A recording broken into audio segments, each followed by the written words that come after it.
Life is like a hurricane here at PAX East. The games on display may have race cars, lasers, or even aeroplanes. And with so many people, it's a real duck blur. Now, some attendees are here to solve a mystery, while others might rewrite history, such as developer Capcom with their recently announced return of DuckTales. Ooh.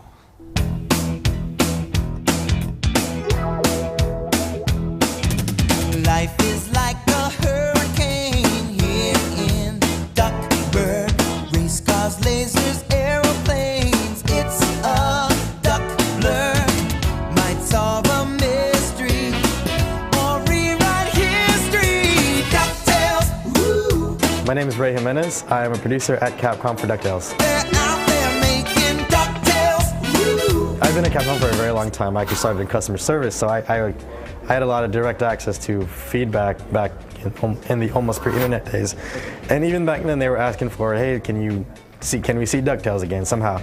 You know, that's been stewing for many, many years. A few years ago, like 3-4 years ago, Capcom and Disney have just started talking to each other about it.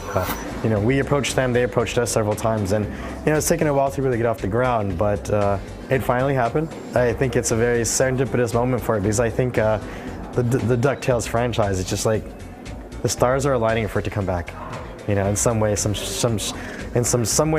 and I think this is the perfect way to do it.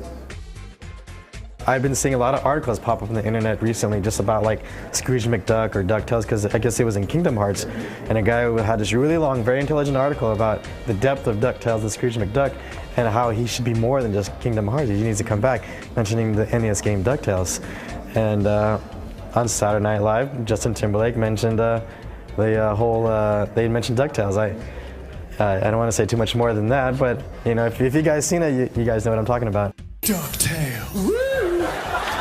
Their fault. They're the reason DuckTales is coming back. The game itself is really a love letter to the original game, but at the same time, you know, taking steps to really, I don't want to say bring it forward, but really to do what possibly the original team wasn't able to do due to resources. So about 70% of the game is going to be laid out exactly how you remember it. 30% of the game will be new. There'll be tweaks to levels, level design, level pathing, as well as an introductory level, a tutorial, kind of introduce you to the story, because there's a whole lot more story that we're talking about that we lay out in good, awesome VO. But there's also a new level before the boss. And yeah, I think that the tweaks are really there just to enhance the game, make it flow a little better that gamers nowadays still remember. But if you're like a big fan of the original one and you play the game, most of your actions, you're going to be like, oh, I know to go here because there's a secret there, and bam, it's there.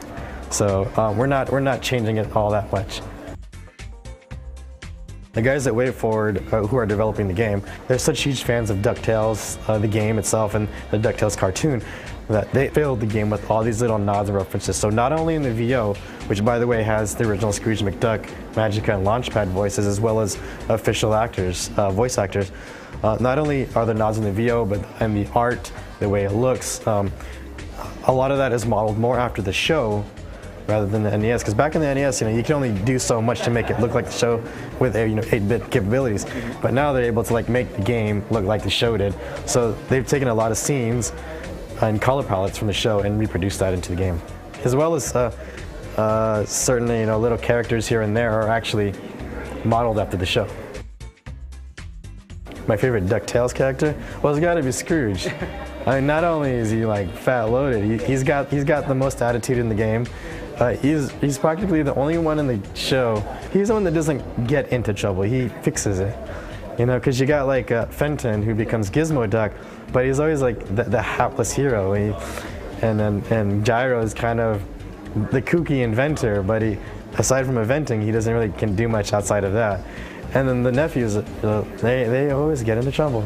That's what they do. So Scrooge he's there. He's like an old guy, but he's there to save the day. So he's got to be the favorite.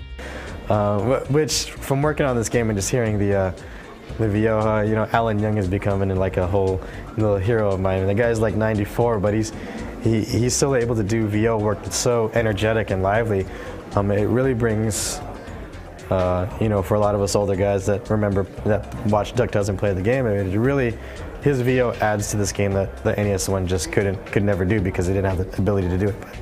But, when you guys get to play the game, you'll hear the VO and you'll be like, man, I'm playing a cartoon. You know, it's really good. The guys working on it and Disney providing the input, they're just, it's like we're just doing this because we love it so much. And if this is successful, not only will it like motivate us to do similar stuff, I mean, it'll motivate us in two ways, you know, not just like from our nostalgia factor, but also, you know, the successful game is always good for Capcom. So it's all right now. It's all about DuckTales. So we're looking right now till it's going to release later this year in the summer. It's releasing for all major consoles for the Wii U, PSN, and XBLA. Not ponytails or cottontails, no.